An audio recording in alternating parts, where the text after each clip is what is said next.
Is it time to drop your tools? Psychologist and organizational behavior expert Carl Weick noticed something unusual in the deaths of smoke jumpers and hotshot wilderness firefighters. They held on to their tools, even when ditching equipment would have allowed them to run away from an advancing fire. That excerpt is from the book Range by David Epstein, which is about specialists versus generalists. He continues, in Montana's 1949 Mann Gulch fire, smoke jumpers parachuted in expecting to have a fire contained by 10 a.m. But then the fire jumped the gulch from one forested hill to another where the firefighters were and chased them uphill through dry grass at 11 feet per second. Crew foreman Wagner Dodge yelled at the men to drop their tools. Two did so and immediately sprinted over the edge to safety. Others ran with their tools and were caught by the flames. One firefighter actually stopped fleeing and sat down exhausted, never even having removed his heavy pack. 13 firefighters died. A similar thing happened in 1994 in Colorado's Storm King Mountain, where hotshots jumped in, but 14 men and women lost their race against a wall of flame. The reports told the tale. One was still wearing the backpack. Another still was carrying their chainsaw, even though they were only 250 feet from the free zone. One of the survivors had already run 900 feet uphill, and then he says, I realized I still had my saw over my shoulder. I irrationally started looking for a place to put it down where it wouldn't get burned. I remember thinking, I can't believe I'm putting down my saw. Two separate analyses conducted for the U.S. Forest Service concluded that the crew would have made it out intact had they simply dropped their tools and run from the start. In 4 separate fires in the 1990s, 23 elite wildland firefighters refused orders to drop their tools and perished beside them. Similar phenomena are found among Navy seamen who have ignored orders to remove steel-toed shoes when abandoning ship and drowned or punched holes in life rafts. Fire pilots in disabled planes refusing orders to eject.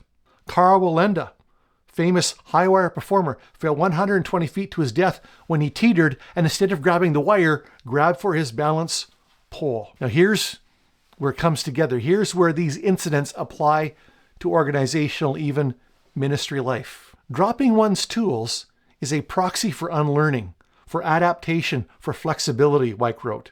It is the very unwillingness of people to drop their tools that turns some of these dramas into tragedies. For him, firefighters were an example and a metaphor for what he learned while studying normally reliable organizations that clung to trusty methods even when they led to bewildering decisions. So what he's talking about is hanging on to something when you should be letting it go. It's hanging on to something that may be good in normal circumstances, but at the present time, it is actually a hindrance.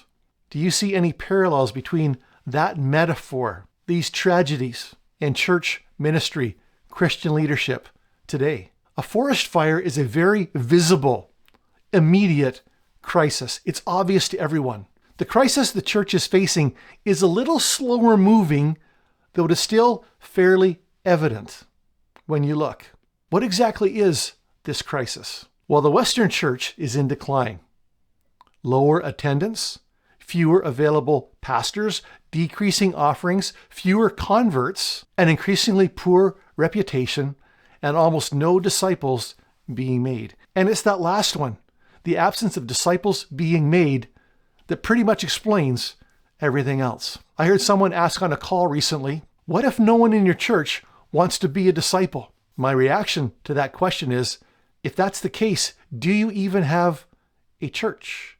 And the problem is we are trying to do ministry, trying to do church, trying to change our culture when we have people who may be, quote, converts, but are clearly not disciples and have no intention of being disciples. So here's what's happening.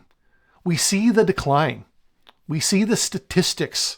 We see the slow but increasing meltdown of the Western church. And so we hold on to the tools that we already have and just try harder. We hold on to our church buildings and our weekend services and good music and long sermons.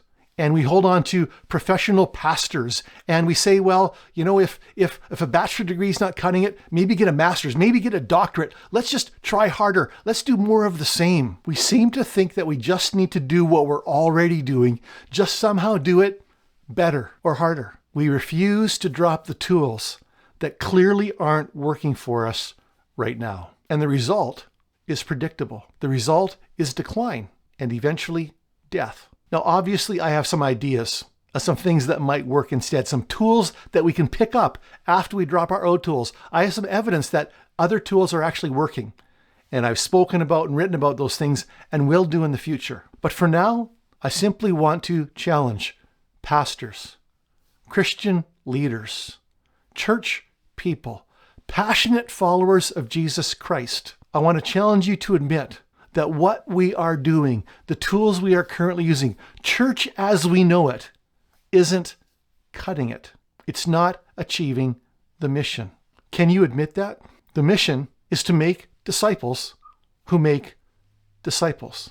And the way we're doing church isn't doing that. The system is broken. We know it's broken. Can we accept the fact that it's broken, that it's time to drop some of those tools? If you'll admit the fact that church as we know it, legacy church, isn't doing the job, then you might at least entertain the possibility of dropping some of those tools you've been lugging around and looking at some other possibilities. You might entertain quitting some things you have done for years that have become ingrained into your own ministry DNA and the DNA of the ministries in which you work. Things that might have sort of worked for a while, but really haven't been working very well for years. Maybe the thing you're holding on to tightly, ministry as you know it, church as you know it, pastoring, Christian leadership as you know it, is the very thing that is hindering you from achieving the mission. The first job of a leader is to define reality.